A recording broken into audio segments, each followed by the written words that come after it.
Hey everybody, welcome back to the EQN Sports Desk. I am Drew Stew, and this one's pretty special, old buddy. I've been waiting to sit here with you a really, really long time, and I know that from time to time I give you a little bit of heck on the microphone. Just a little bit. Just a little bit, so anything that I get back right here is well-deserved, that's for sure.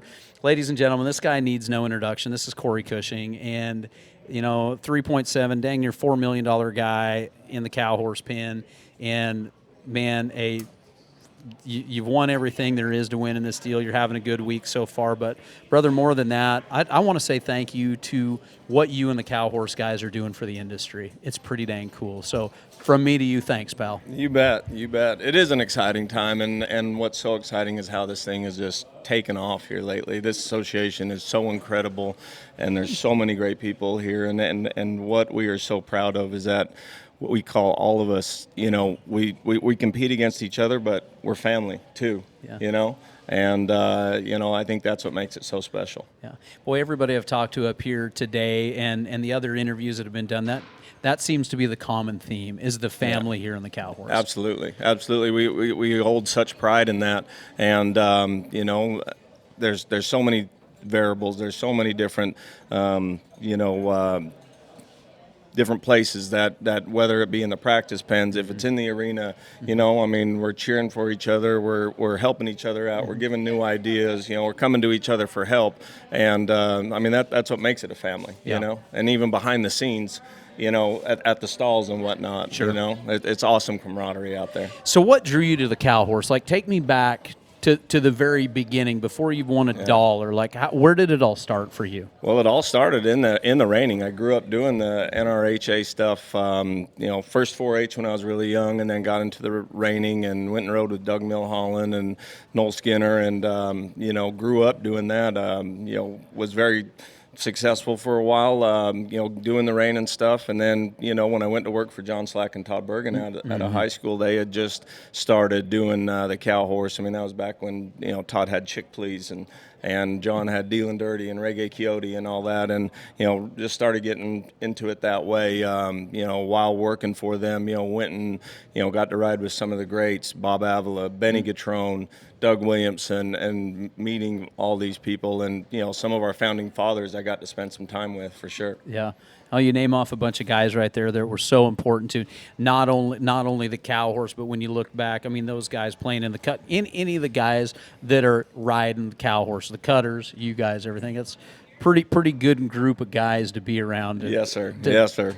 Plant your feet with, for sure. So you talk about the rein and horse. We got to talk about this a little bit. So you have had a great week here. Won the prelim and the rein work, and 10,000 that brought to us by the NRHA, the Rainers, and Oswood Stallion Station. So, but there's 20,000 total that came in here. Let's just talk about that money just a little bit here. So, pretty good little jag right there. Yeah. It's only fitting. The NRHA has been, when the association approached them about, we're trying to get these go-rounds to pay more. We've all worked so hard. There's countless hours that go into all this, and into, whether it be the cutting, the reining, the steer stopping, the fence work. If a guy comes here and unfortunately loses a cow, or maybe the horse falls out, something bad happens, you've still got opportunity to win, $40,000, if things were to go right in the end, and that's just the go around. And then, come Saturday night, now it's paying $150,000 to win. They're going to write a check for that in 1 week. And so, it's the money is a big thing, but it's definitely the title that we all hold so close to us. Yeah.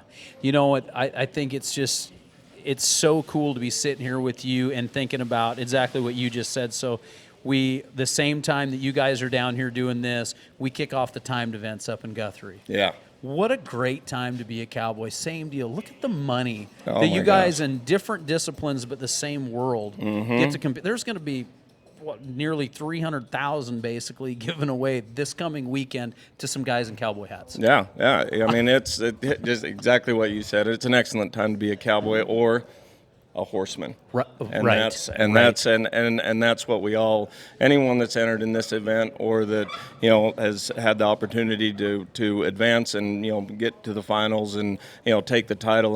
All those guys, gals are horsemen and horsewomen. So that's the one thing that I think, you know, my background is the team roping side of it for sure. But what we're seeing more now, like look at the rope horse futurities that are coming up, and look at how you guys, the guys that through my very narrow, ignorant vision of this, of not knowing what I don't know, I see you guys in the cutters kind of like leading that charge, and then look what it has done. Yeah. Look what it has done from the horsepower. Now we're actually breeding rope horses. Who'd ever thought? I mean, we were just getting washouts before, and now we're breeding for them. But it's because of this foundation of the show horse. Absolutely. Like, am I wrong in saying No, that's just kind of my outside perspective? No, you're 100% right, and you know, I think you know what has played a big role is, you know, the American Rope Horse Fraternity Association, Jay and Lindsay Wadham's rope horse fraternity that, you know, kind of started here. You know, I mean, there have been a couple places here and there, but you know, when they asked and come to be part of our event, and them being huge fans of the cow horse, and you know, we made room for those guys to come here. And I mean, you know, you think back to 6 months ago when, you know, this place was chock full of just ropers, you know, and we're all sharing, and those guys, we're all sharing, you know, the love of the horse and the athlete that's in them. And, you know, but these horses can go both ways. Yes. You know what I mean? Yes. It's, you know, they're back the days of, you know, hey, do you have a reject, or do you have something that's not working out for 10 or 15,000? To me, those days are over. They're gone. I mean, it's a diamond in the rough for a person that doesn't understand what they have or what's out there. Yeah, you're getting lucky. Yeah, you're exactly. I mean, some of the, I mean, you just watch some of the commercials as, you know, the show goes on, and, you know, some of them money that just rope horses, that's all they've ever done, you know, head horse, heel horse, whatever. I mean, 150,000, you know, 115,000. I mean, the numbers are incredible, and, you know, to where those guys, you know, can make a really good living just doing the rope horse stuff. And, you know, I'll just give a quick shout out to my friends, you know, Jay and Lindsay. You know, we talked about the NRHA with Rein, them sponsoring that. Jay and Lindsay are also, they sponsor the roping. Oh, they do. You know, so it'll be the same kind of payout for the roping too. Outstanding. Yeah. Well, I think that the horsepower, that crossover right there, but the one thing that I think you guys have done so well for the team roping side of it, and what you said here a minute ago was about horsemanship. Yeah. That has changed our game. Absolutely. Big time. And the guys, even the guys that show AQHA are change, like how they face is changing. You know, like those things there still is the show horse side of it, but now it's the using rope horse, but the guys are learning how to ride from you guys. Yeah. Like they're learning from you guys that have brought them up from the 2-year-olds all the way to showing them right now in the futurities. And that's what's cool. I'm proud of the team ropers because they're learning to ride horse. I mean, you used to go to the George Strait and watch the guys lope left circles in the right lead all the time. Yes, sir. Yeah. I mean, like, not knocking my people, but you would see it all the time. Yeah. We didn't know. Yeah. We didn't. He just feels out of gear. Well, because you're just roping. Yeah. But that has changed too, and the level of horsemanship, and I think that's a trickle down from a lot of this right here. Well, there's so much discipline that goes into these horses, and so much time spent on their back, you know. And the guys, you know, can, you know, whether you know the horse didn't have a good fraternity, or the owner chooses to move on and do something else, you know, those guys can take them. And I'm not going to say it's like, you know, the easiest thing for them to do, because it's gotten so specialized. Just like any other event, they have to spend time on them. But the fundamentals, the foundation is all in there to where those guys can take these horses and pick up and go, you know, and it's just, they can do their jobs better because these horses have learned how to use their bodies better, you know? Yeah. Well, isn't it cool that we get to see like the guys like Adon, you, and could be me in a roping pen somewhere, sitting there talking about, just like I told you the other day, I'm like, hey, can I just borrow a little bit of how to ride a horse from you?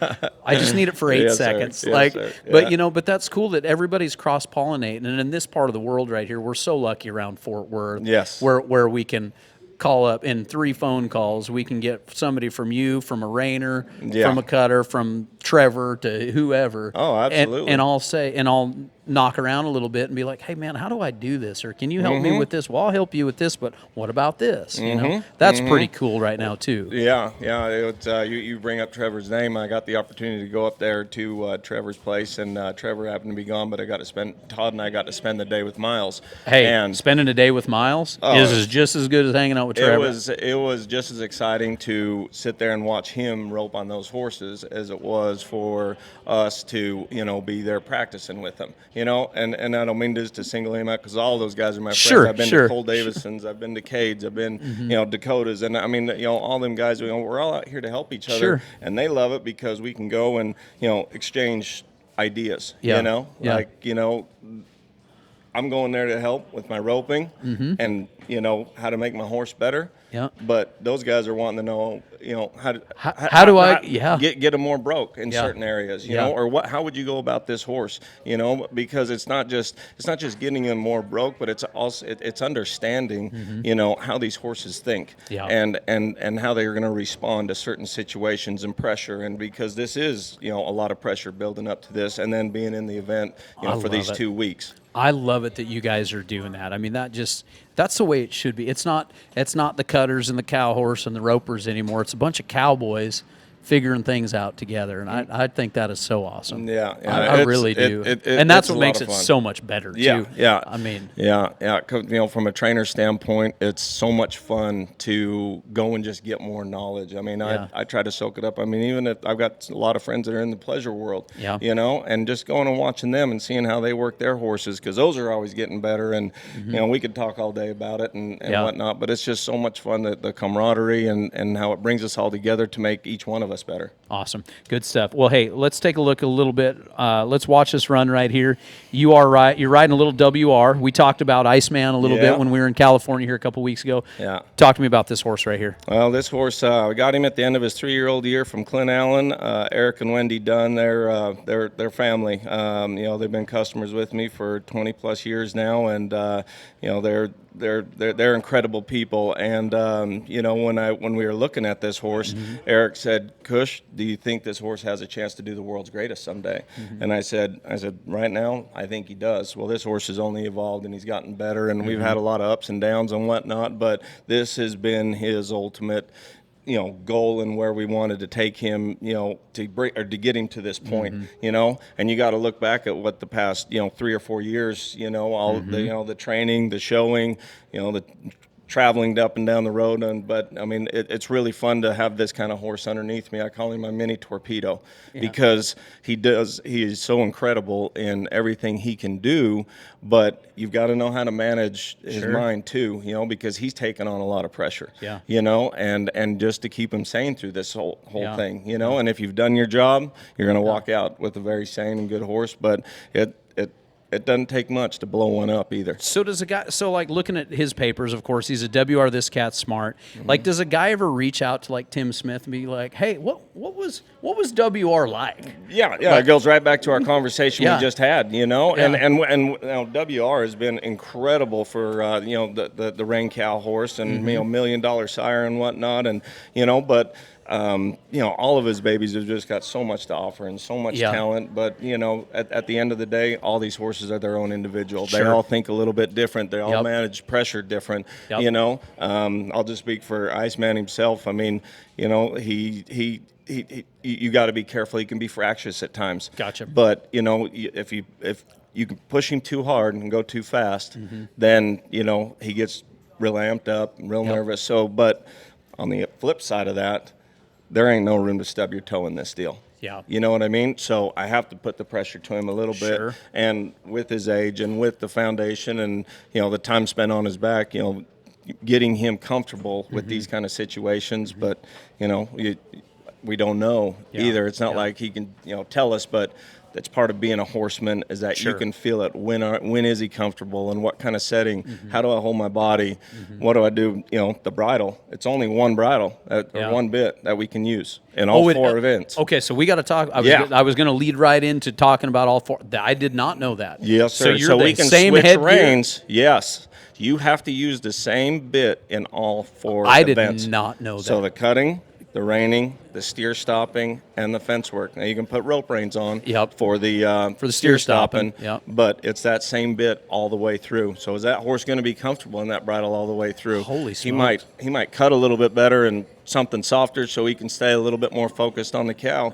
But then in the reining he's been a little bit strong, and so do I overload him here, to back him off there? And, I mean, holy smokes, that's a whole other level. Well, it's finding that right bit for that horse, for the fit, for the show, the time and place they are in their life. And, it's been that way ever since it first started. Oh, my goodness, man. I need to do my homework a little bit more. But so let's go through each discipline real quick. Okay. Talk about all 4 of them. Okay, so the cutting, the difference between that and the regular cutting is that we get to pick our hand up and use our hands. It's judged the same way. No matter what. So what if you walk in and just throw your hand down? Are you getting more points or does it matter? Okay, yes, it's credit earning, and maybe in the degree of difficulty and whatnot, and eye appeal and whatnot. But if something gets out of whack and you've got to go from, this big long droop rein to stuff's going downhill, and then all of a sudden you got your hand up and you're going in all sorts of different directions. Worse. Exactly. You draw attention to it. If a guy can step in there and just stay smooth and help his horse at times, if things are spot on, well, then you can lower down. But, try to present a good picture in every event. So that right there, like, how cocky do you want to be? Because it could really bite you. Exactly. It could really exactly. bite you. I mean, but you've got to sell it enough to where you're going to earn credit, sure. But on your cuts, starting, getting cut in the middle third of the arena, quitting in the middle third of the arena. How much movement did that cow have? How accurate is my horse? How these horses work? Is it eye appealing? Yep. Is the cutting 2.5 minutes in the? Yep. It's just a cut and run. It's the exact same. Gotcha. Judged the exact same way. Gotcha. The reining, you got 8 maneuvers. You got you're judged on your circles, your stops, your spins, the form and quality of your horse out there in the arena. Sure. You got to get past your markers, or else it's penalties. You overspin, it's a penalty, and there's a whole bunch of other things that go along with it. But same thing there. You've got to present a good picture, sure, and you've got to push it a little bit to make these judges go, wow, I really appreciated that. So that's when you deserve credit, or, well, unfortunately that didn't work out, or I don't like the way that looks. So we're going to go on the bottom side. Yep. There, the steer stopping. It's you walk. You're judged on the box, the running rate, and the stop. You want them horses a lot like you see at the rope horse fraternities. Them horses step into the box. They need to be flat-footed, ears up, forward, and when they break, it needs to be right to the steer. We got a barrier. We got to pay attention to that. That's another aspect. Is looking into knowing your start. Rope barrier? No. It used to be that way. We have an electric eye these days. Okay. Yeah. Okay. And but looking at this is where I need a lot of help is managing my start, and then here's another kicker to it, and that's why I went to Miles for some help, because this horse, he doesn't like me hanging on his head all the time. Well, a lot of them, talking to Miles, they hold on them horses and make them almost pull against their hand to where they can manage the start. We've always taught these horses to come off the bridle, to come off the pressure, so it's teaching this horse that you're okay to hold right here, but you've got to, me as a rider, have got to pay attention. Like, well, if I mash on him too much, he's got nowhere to go. He knows he can't go through me, but he's got no way out. So I gotta pay attention to when, how much is holding him too much. You don't want him squatting. Sure. And it's where you can get out and get to that steer and hopefully getting caught, for me anyway, and say whoa, and let them do it, and so in the stop, it's real similar to, say, like the rein and stop. They can't get pulled out of the ground. They get pulled out of the ground. It's it's minus, how they hold it, how straight they stay. They don't want the horses that quarter off. Sure. And just because at the end of your run, you need to have that steer completely stop. Rule of thumb for me, I always take a couple steps back. Because then that way there's no, we got a flagger out there. There's nothing that said you have to stop all forward movement of the steer before you let your rope go. And they got a flagger out there, and he'll drop the flag, but I always tell myself I need to take a couple steps back because then they got no more Absolutely. forward. Absolutely. So, You want to make sure and finish. Yeah. And then the fence work, the most exciting thing ever. The coolest thing. And you never know what's going to be thrown at you. And, with as great as these cattle have been all week long, there's going to be some big scores. Same thing, though. Like I said, don't get out of place. Be in the right place. Don't box for too long that you don't have any cow to go down the fence. You leave too early and not have control when you leave. Well, then you're putting yourself in a big, disadvantage as far as, losing control rather than setting up the run, Anyway, there's so many different ways that we can, and so many things to think about constantly. I love it. So my favorite event to go to every year is the timed events because it's this conversation with the best guys in the world at that deal. Yeah. And it's the same exact thing. Like, when do I press? When do I just get by? Horseman. Right. Horseman. Okay. We all know we got to come here and we got to be loaded for any situation. That cow can, we want a cow that's going to be a 75 cow down the fence. Making sure we execute that pattern that way, it's a whole nother issue. Same with the roping. We want to have that hard running steer and, so that you can sell it. I mean, it's no different than having just, a loper down the fence. It's just, they can't give you any more points if it's just a 72 cow. So, anyway, it's there's so many different things that but so what makes going back to being a horseman, making sure that you've prepped yourself and your horse, they're ready mentally as much as they are physically. I love it.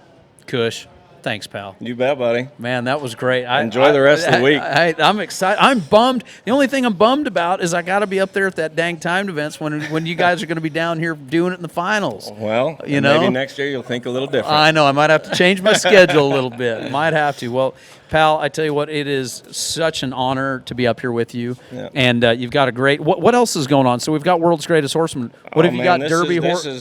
So we got the Trace Elsos Derby going right now. That's what's going on today. We're doing the middle of the rein work. We did the cutting the other day. The fence work goes on, but this is our celebration. This is our world show, Celebration of Champions. It's called. And so all these exhibitors that are here, all last year they've gone to shows, and whether it be through their affiliate or coming to some of the majors, they've all earned their right to be here. And now there's a first round, for the different events, whether it be the non-pro bridle, whether it be the open two rein or whatever the case may be. I'll tell you what is more exciting when it comes to Saturday night than probably the open fence work in the World's Greatest is watching the youth kids. Let's not forget about them. The youth World's Greatest. Hey, dude, in the youth cow horse class, it's going on right now. I want to say there is right close to 100 entries. In the youth cow horse class. There's 47, don't quote me on that, right close to 50 entries in the youth World's Greatest. Outstanding. And I promise you that you've never heard a crowd so loud in your life when those kids get going down the fence, because they are fearless. And some of the stuff they pull off is just, I found myself standing up and clapping for them. How cool is that? It's so awesome. This is such an exciting deal. This is one of our favorite shows, my favorite show, something I look forward to. You look at next year, do I bring Iceman back next year? Do I have the next upcoming horse coming? And it's just exciting all the way around. So, come and enjoy it with us. Come and enjoy it with us. I love it. And, man, thanks for allowing us to come here and talk with you. And it's been cool sitting up here and talking to the champions. That's what it's all about. These non-pros and get up here and get shaken because they just won their world title. That's awesome, man. That's what it's all about. Absolutely. That's what it's all about. Well, pal, thank you so much, and good luck to you for the rest of the week and your customers and your horses and everybody. You need to come down here and watch this. This is good stuff. And I'm telling you. Well, the ledge right here at Corey Cushing. Everybody, I'm Drew Stew, hanging out at the EQN Sports Desk. We're here, and we're going to be doing it for the rest of the week. So, brother, good luck. Thank you, sir. You betcha, pal. Take care. All right, everybody. We'll catch you in a little bit.